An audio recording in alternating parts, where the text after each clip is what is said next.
Celebration Park is about 20 miles down the road from Map Rock, and they think it's slightly older, if not the same time period as Map Rock, dating right back to 12,000 years ago after the end of the last ice age. And you have a lot of very interesting petroglyphs here as well. And as I came in through the front park, it looked almost like a European-style dolmen with pockmarks inside the top of the rock, but I'll take a look at that in a minute, because that is a very European look. I'll take a look at it. It might be sort of a modern kind of propped up rock, but it did look very ancient.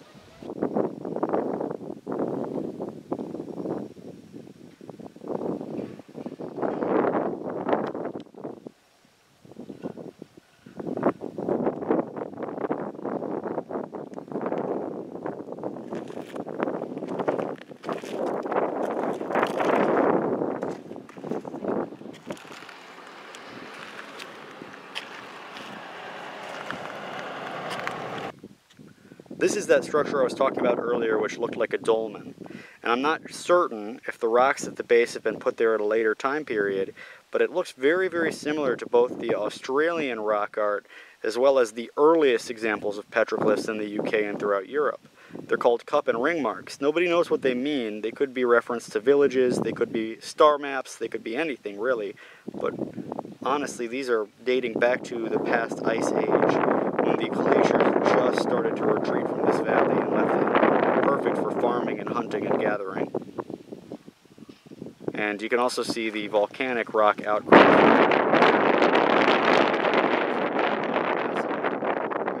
You can see an almost crystalline type structure.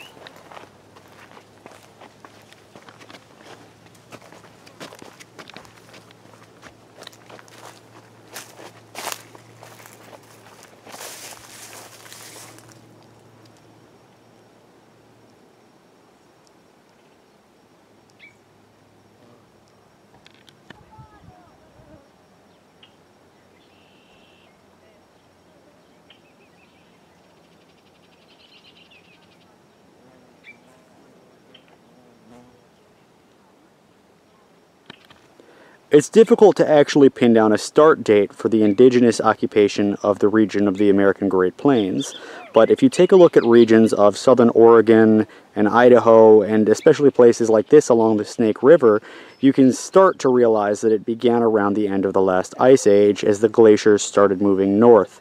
They left regions like this, which were beautiful valleys and gorges and places along the rivers which were formed at the glacial retreat, where people scattered along and formed isolated villages. Some of these still have remnants of their sacred sites, which I aim to show today, and give a little bit of a history of the start of several tribes in the region. And as I say centuries of habitation, I look down and I see this beautiful piece of volcanic glass. Now I look around and I see basalt. That's not basalt, but as I pan over here you see basalt rocks. But it makes me wonder, I haven't seen any obsidian outcropping, so this is most likely evidence of old kind of knapping to make spears and arrow points. You can see how well early civilization would have adapted here on the Snake River. The Map Rock is about 20 miles north of me, and it's a much narrower gap, a much narrower canyon. And as it gets further down into here is where you would probably have actual villages set up. And these aren't kind of contemporary with the site here. These are all very new bits of shell. So you can tell there used to be a homestead out here, and you can tell that the river is probably filled with these clams, providing a near constant source of food for a small population of people.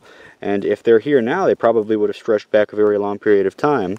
You can see also charcoal and just evidence of habitation of this place for hundreds of years.